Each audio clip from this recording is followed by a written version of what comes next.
ketika pembubaran paksa beberapa waktu yang lalu di forum yang sama, wartawan tanya saya apa hubungan Rocky Gerung dengan FTA tuh.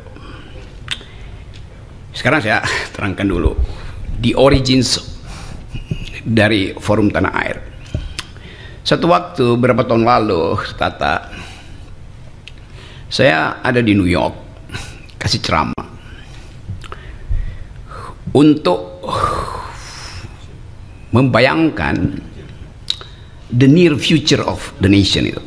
Apa yang di masa depan yang agak dekat itu.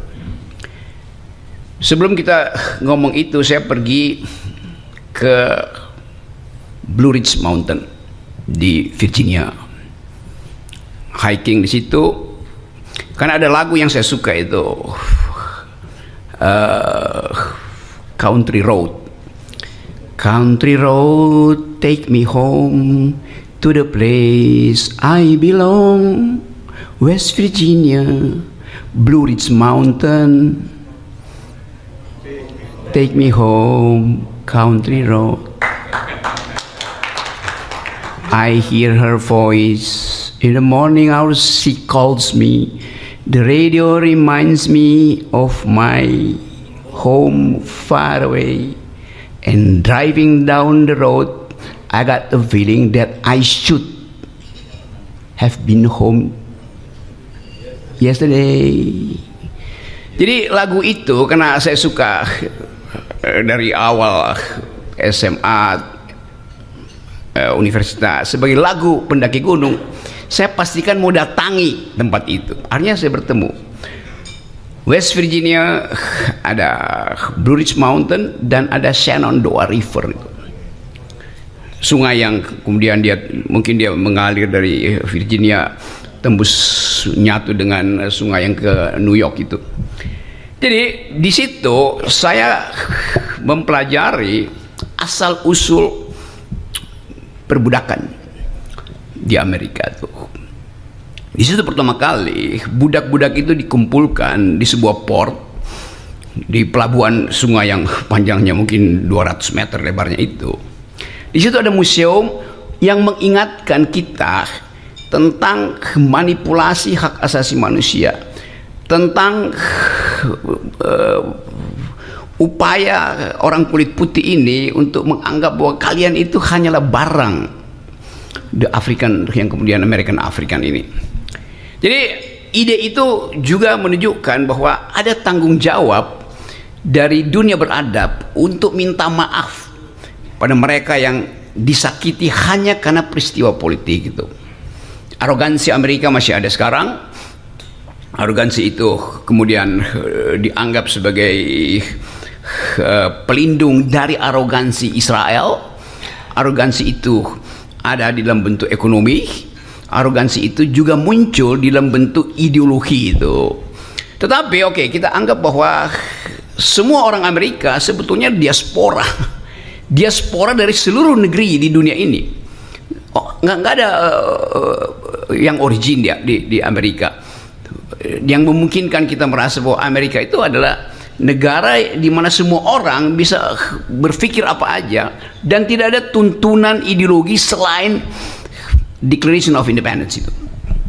Jadi waktu itu saya membaca bahwa Amerika, negara yang menghidupkan ide demokrasi, justru karena di situ ada pengalaman historis yang panjang tentang perbudakan. Dan beberapa tokoh Amerika yang pertama kali mengucapkan stop perbudakan, kendati mereka punya budak gitu. Siapa? Hamilton punya budak, Lincoln punya budak gitu.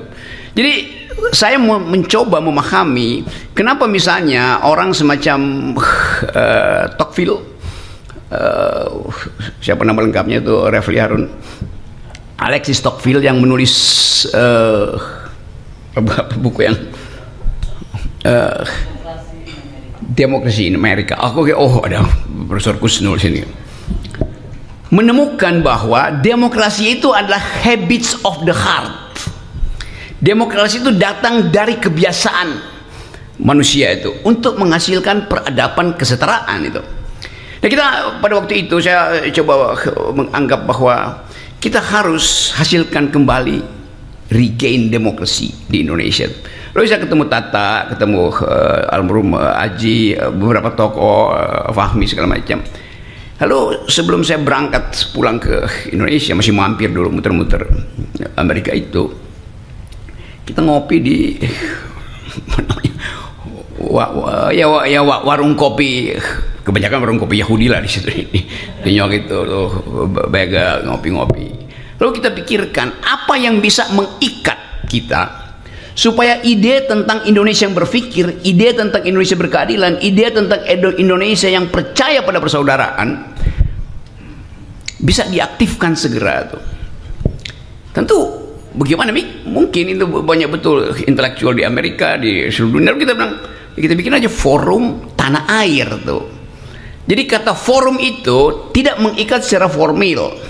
Siapa saja boleh ikut forum itu. Tanah air tentu untuk mengucapkan janji kita yang ada di luar tanah air untuk kembali ke tanah air dalam bentuk kritik, dalam bentuk proposal perubahan tuh.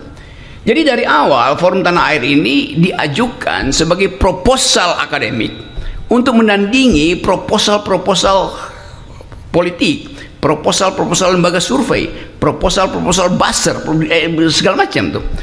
Jadi betul-betul dimaksudkan dengan awal bahwa FTA itu akan berisi konsep.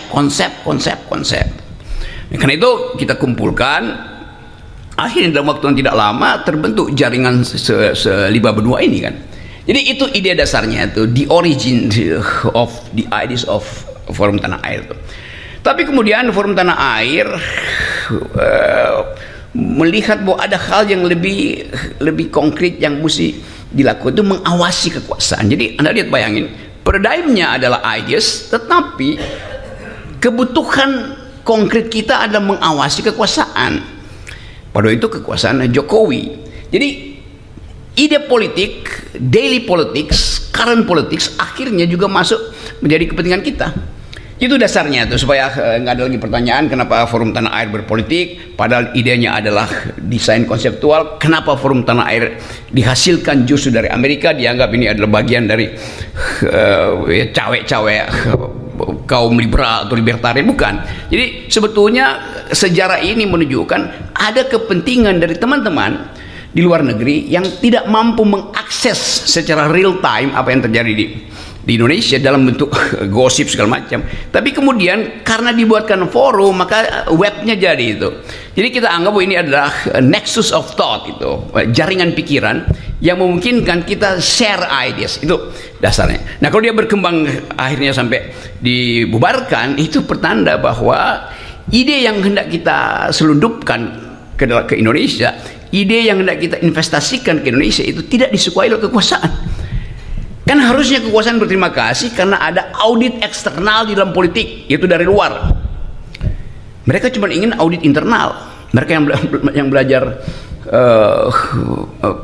apa namanya ini, akuntansi, tahu bahwa di audit eksternal justru lebih jujur daripada di audit internal.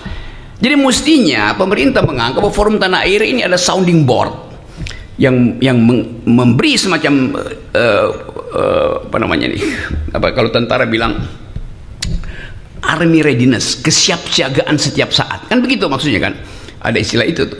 Jadi kita Forum Tanah Air juga army readiness di dalam ide itu, tapi kemudian dimusuhi itu. Ya mungkin kan ada Refli Harun, ada Edi Mulyadi, ada Pak Gatot, udah pasti itu kan, dan semua hal yang kemudian disinopsiskan sebagai ini bajingan-bajingan yang hendak mengacau negara. Kan itu yang terjadi ya. Jadi diskurs itu yang hendak kita halang. Jadi kita mau kembali setelah situasi mulai terlihat seolah-olah tertata, kita mau balik lagi. Tadi Pak Tata betul untuk menagih konsistensi dari Presiden Prabowo hari ini. Kabinet merah putih. Awalnya merah putih, tapi baru 2 hari seorang menteri yang dibrief dengan baik oleh pakar-pakar luar negeri ketika di Hambalang, Menteri Desa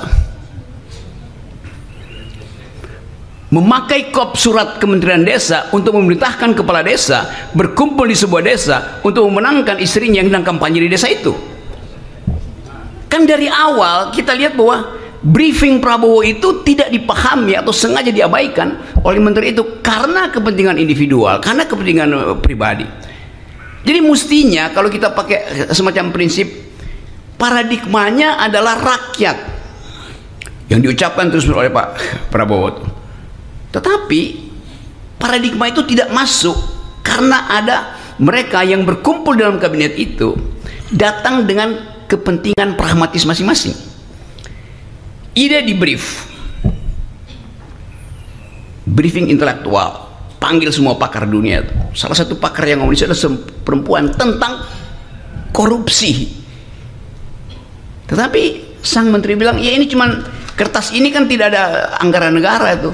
Jadi dia nggak paham bahwa kertas itu yang harganya 200 perak ada tanda tangan menteri, efek katastrofi terhadap politik itu tinggi sekali. Jadi bayangin cara berpikir menteri desa itu. Kan mestinya dia ngerti bahwa dia nggak boleh sedikit pun memanfaatkan itu. Tapi dia kan nggak ada uang negara di luar. Tanda tangan dia itu adalah uang negara.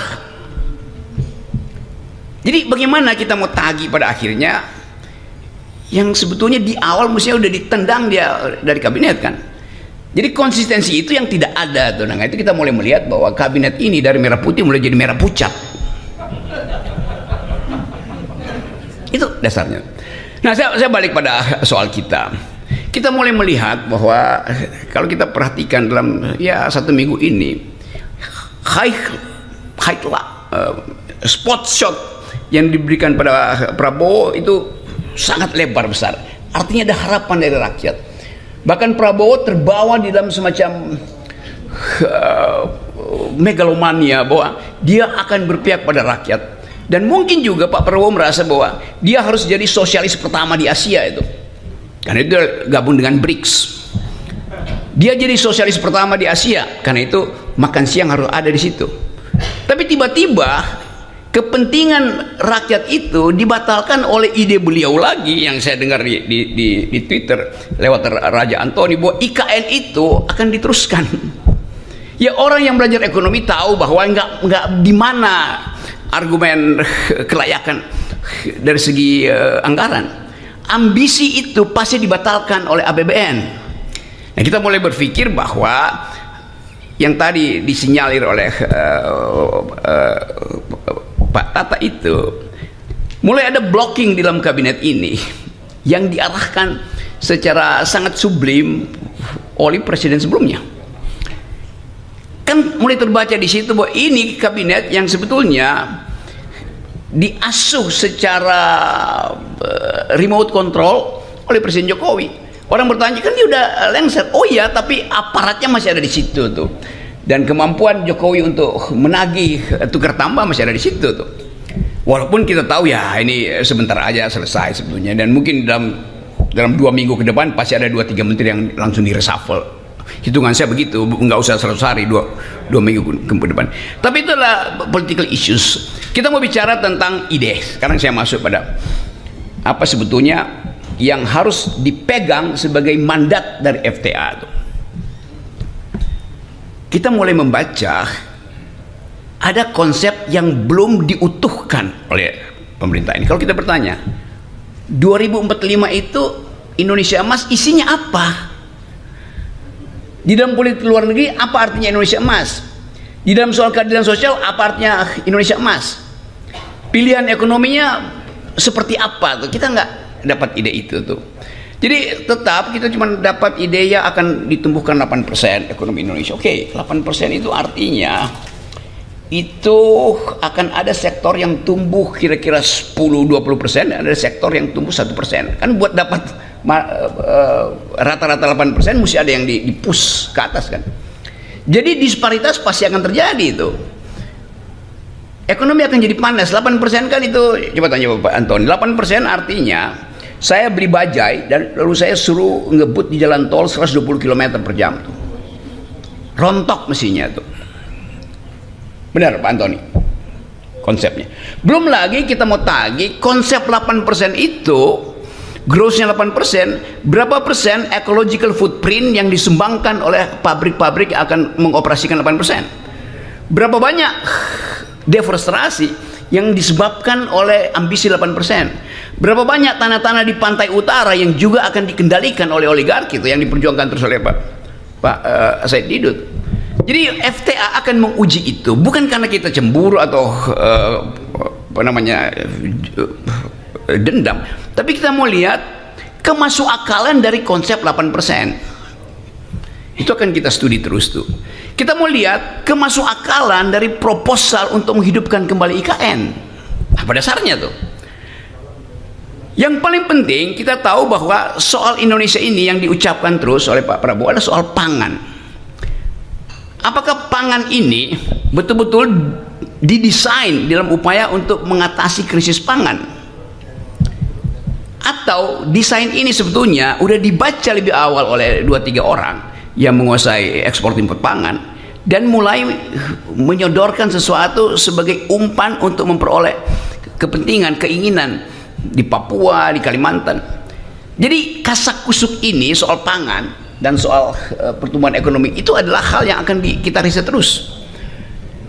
Kita tentu akan riset bagaimana kemungkinan terburuk kalau pembekalan, sebut aja pembekalan intelektual di Hambalang itu kita uji akibatnya apa. Coba kita saya kasih contoh. Saya baca banyak tentang si John yang kasih pembekalan tentang politik luar negeri itu. Orang yang punya perspektif realis dalam studi politik internasional itu John last name dia itu. Kenapa John ini yang dipanggil untuk membekali menteri-menteri itu? Bukankah John ini adalah seorang yang pro perang, bukan pro damai, sementara Indonesia adalah memilih untuk bahkan menjadi pasifis sebetulnya. Sementara metode yang diterangkan oleh narasumber ini adalah metode-metode kaum realis. Civis pacem para bellum, kalau Anda ingin damai bersiaplah untuk perang. Kan beda paradigmanya. Dan lebih dari itu, begitu diterangkan soal ekonomi oleh macam-macam dari 8 sesi itu, kita bertanya, ngerti nggak mereka yang di brief di Hambalang dalam 2 hari itu? Dalam bahasa Inggris pula diterangkan itu kan, ya mungkin pakai interpreter tuh. Tetapi kelihatannya nggak ada yang paham itu. Kalau saya bicara dengan mereka yang ada di situ, dan ya mungkin 2% si ini paham, karena waktu itu dia cuma ya gini-gini, padahal sebetulnya dia mesti angkat tangan bertanya tuh. Jadi diskurs intelektual tidak terjadi di Hambalang. Saya sebut diskurs intelektual. Narasinya ada, tapi without diskurs. Bagaimana mungkin pembekalan itu tanpa debat? Konsep yang bertentangan. Jadi kita mulai menganggap bahwa komposisi kabinet ini tidak diasuh secara paradigmatik untuk menghasilkan sesuatu yang betul-betul konseptual. Gak ada paradigma di situ.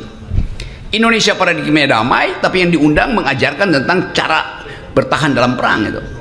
Sementara kita tahu bahwa ya itu peralatan perang kita itu ada bekas, semua barang bekas persenjataan kita. Jadi itu satu poin.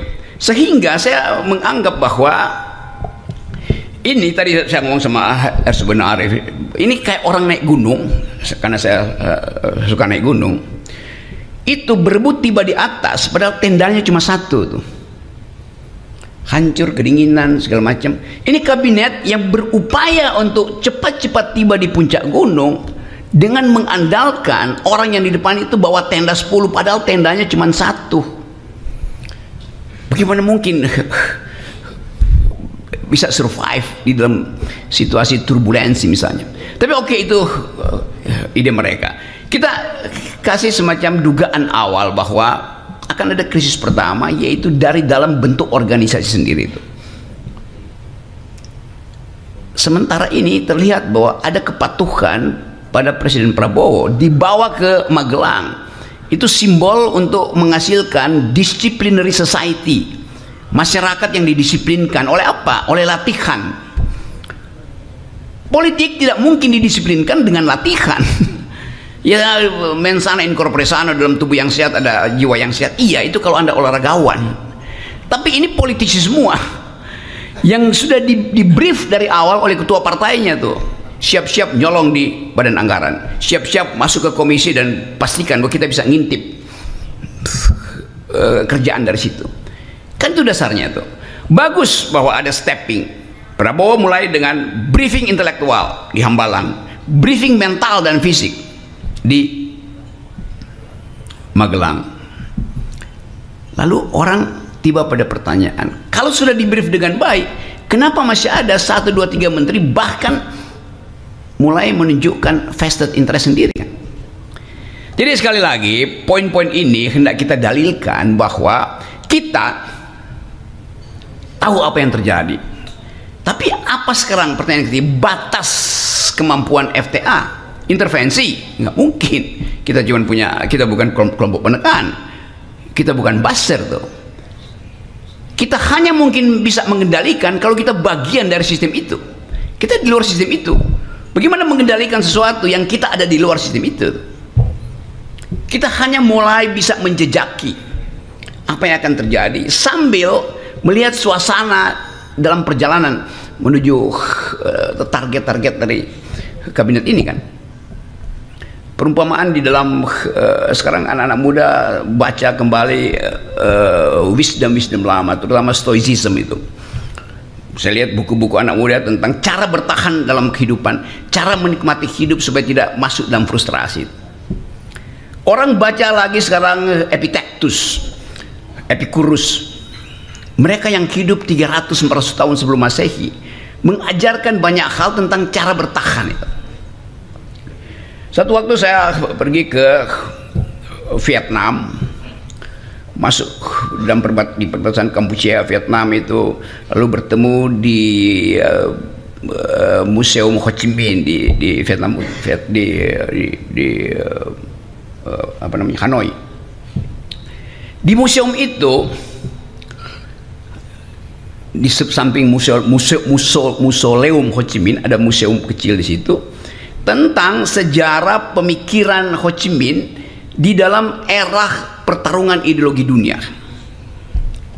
Bayangkan, saya dapat di situ foto seseorang Indonesia namanya Tan Malaka lagi berdebat dengan pemimpin Partai Komunis Italia Antonio Gramsci tentang prinsip-prinsip sosialisme itu tahun 30-an. Anda bayangkan Tan Malaka yang sekarang mulai dibaca ulang, orang yang pertama mengidekan tentang republik, tetapi di dalam fasilitas keadilan sosial, bukan republik dalam pengertian ekspansionis itu. Kita punya banyak ide semacam itu untuk mengatakan bahwa Forum Tanah Air adalah keinginan untuk bring republic into the sphere of the public itu. Kita menyebut nama republik, tetapi tidak ada common good yang kita lihat dari kabinet. Apa isi dari common good itu? Isi dari republik adalah kebersamaan, keadilan sosial, kesetaraan manusia. Mulai terlihat bahwa arogansi individual itu menganggap bahwa saya adalah menteri, itu artinya seluruh kapasitas negeri ini tergantung pada saya. Tetapi sistem kita juga mengindikasikan bahwa menteri-menteri ini kan pembantu presiden, hanya pembantu presiden. Tetapi tadi saya pakai bagaimana ide republik dari Tan Malaka. Kalau kita baca perdebatan intelektual ketika memilih republik, memilih ada sistem presidensial, orang semacam Muhammad Hatta bilang bahwa menteri itu adalah pemikir. Menteri itu bukan pegawai presiden. Menteri itu punya ide.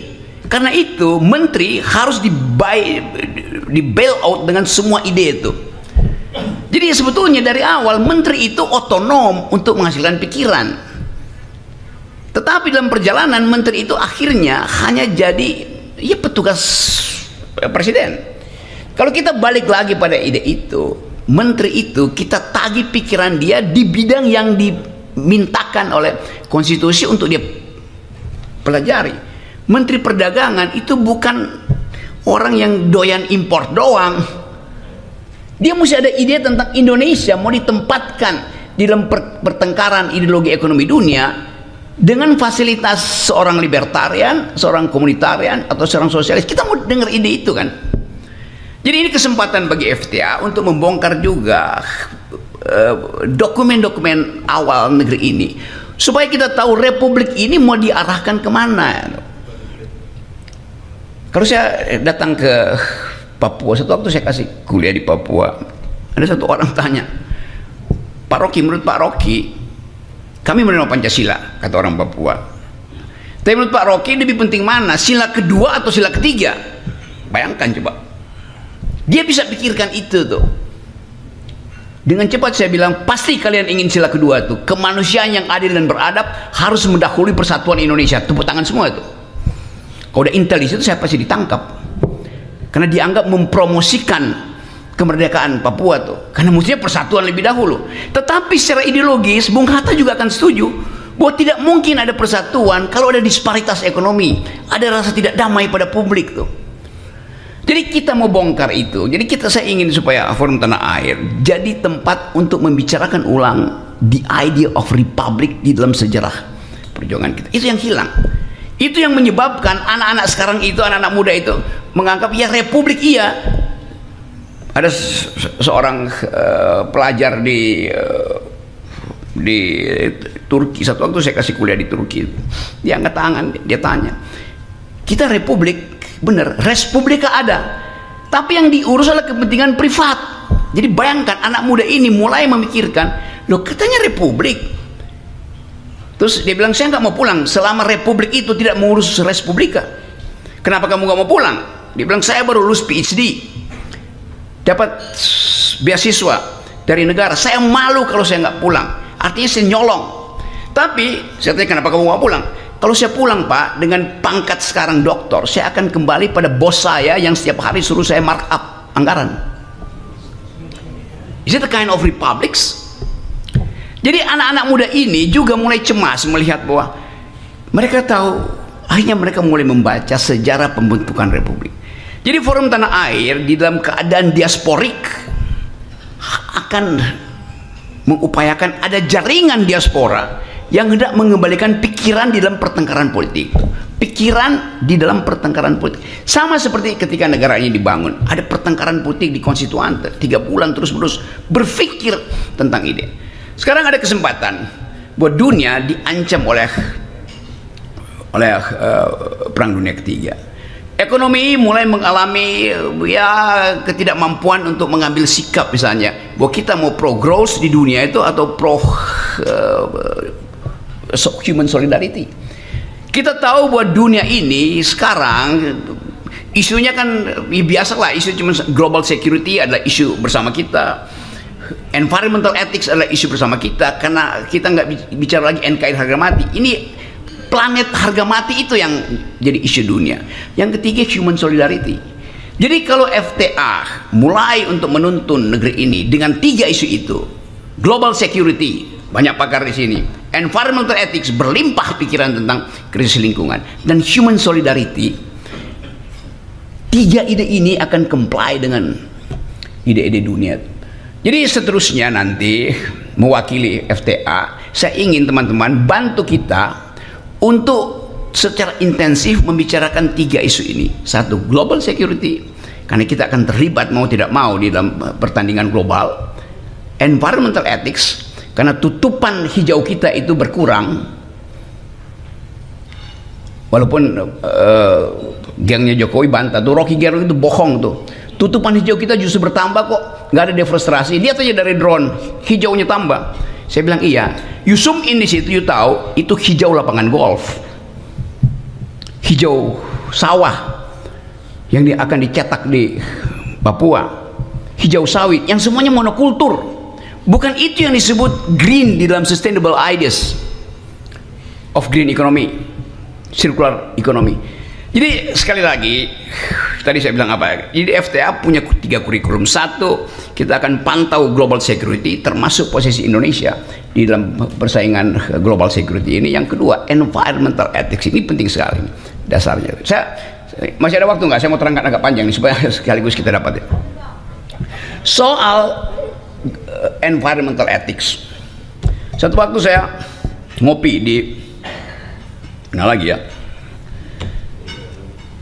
di Budapest, Hungaria, anak muda datang, nawarin kopi. Saya bilang, kita Indonesia punya kopi. Apa kopinya? Gayo. Dia bertanya, anak muda ini, Gayo ada di Aceh. Dia Google, lalu dia tanya, kopi yang Anda unggulkan itu ditanam di bukit nomor berapa? Panik saya. Dia tahu bukit-bukit itu karena udah dipetakan bukit 1, 2, 3, 4. Dia bisa tunjukkan, iya ini kopi yang enak, tetapi kira-kira 6 bulan lalu bukit itu masih hutan, kenapa sekarang jadi kebun kopi? Jadi itu yang mau saya terangkan, bahwa tidak mungkin kita lolos dari mungkin mata dari Elon Musk yang pasang Starlink di atas kita kan.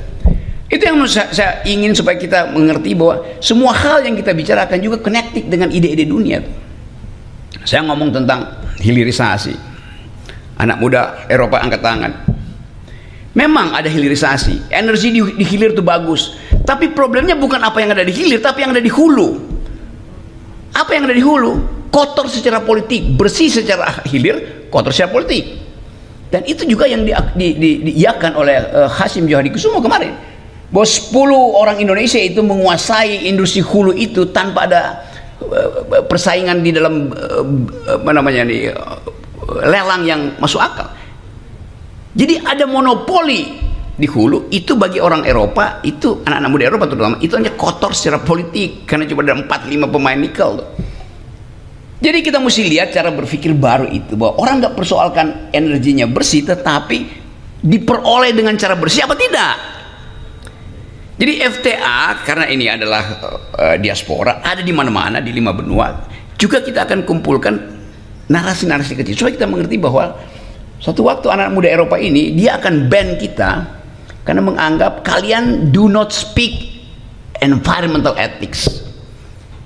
Produk-produk kita akan di ban di sana. Tentu mereka pasti akan minta partai buruh atau partai hijau di situ untuk jangan bantu Indonesia tuh. Kampanye anak-anak muda ini melampaui kemampuan partai politik seluruh dunia. Di kita juga mulai begitu. Kampanye sosial media anak-anak ini itu yang mesti kita perhatikan, mampu untuk merubah konstelasi politik tuh. Viral semua tuh.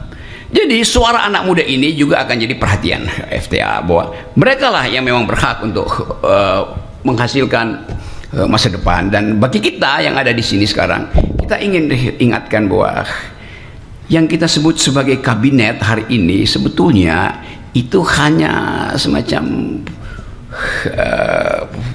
ya kompilasi dari bermacam nada tanpa partitur tunggal di situ. Jadi kemampuan itu yang saya kira kita bisa bicarakan hari ini. Tentu kita akan masih bahas hal-hal yang lebih teknis, tapi saya ingin FTA itu mengucapkan the politics of hope. Di belakang kita ada politics of memory. Dan supaya kita tidak terjebak pada seolah-olah kita paham semua hal, padahal sebetulnya hanya karena kita tidak ada di dalam kesempatan untuk ada dalam kekuasaan, bukan tidak berarti kita tidak boleh memantau kekuasaan itu. Tadi saya masih pakai teori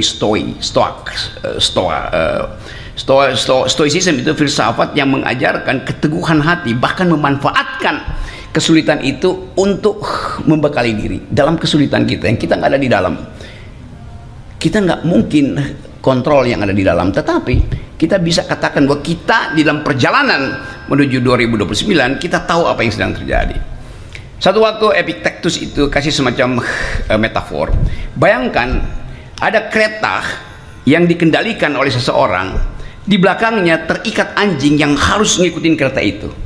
Tapi karena tali anjing itu panjang, si anjing itu kadang-kadang bisa melirik ke kiri, bisa melirik ke kanan. Sementara si kusir kereta itu dia cuma lurus pandang ke depan.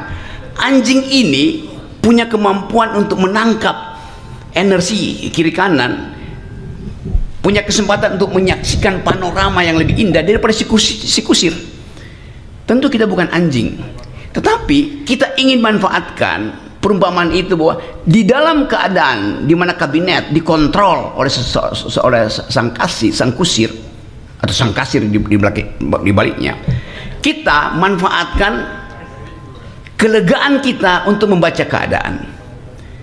Jadi ada yang formal, tetapi ada yang informal. Dulu waktu Václav Havel memulai revolusi di Czechoslovakia, dia bikin istilah yang bagus, yaitu paralel polis. Artinya ada polis, ada politik yang formal, tapi ada politik yang membayang-bayangi politik formal ini. Paralel polis itu kita masyarakat sipil, FTA, jurnalis, Multatuli Project, Bocor Alus Project, Refli Harun talk setiap hari. Itu yang kita sebut sebagai paralel polis itu. Kalau Her sudah dengan sendirinya lakukan paralel polis setiap hari itu. Jadi saya ingin FTA ini jadi paralel polis, sesuatu yang membayang-bayangi potensi frustrasi dari sistem yang formal tadi. Saya tetap menduga bahwa akan ada keretakan di dalam kabinet. Saya tetap menduga bahwa dengan cara apapun, ide untuk menghasilkan gambaran besar yang dibayangkan oleh Pak Prabowo tidak bisa diserap oleh otak-otak kecil yang ada di dalam kabinet. Itu intinya tuh. Dan desain-desain awal ini mulai menunjukkan bahwa mulai ada keretakan. Jadi sebelum kita masuk pada halusinasi kabinet, kita pastikan bahwa kita ingin menghasilkan kembali Indonesia yang berpikir. Assalamualaikum warahmatullahi wabarakatuh.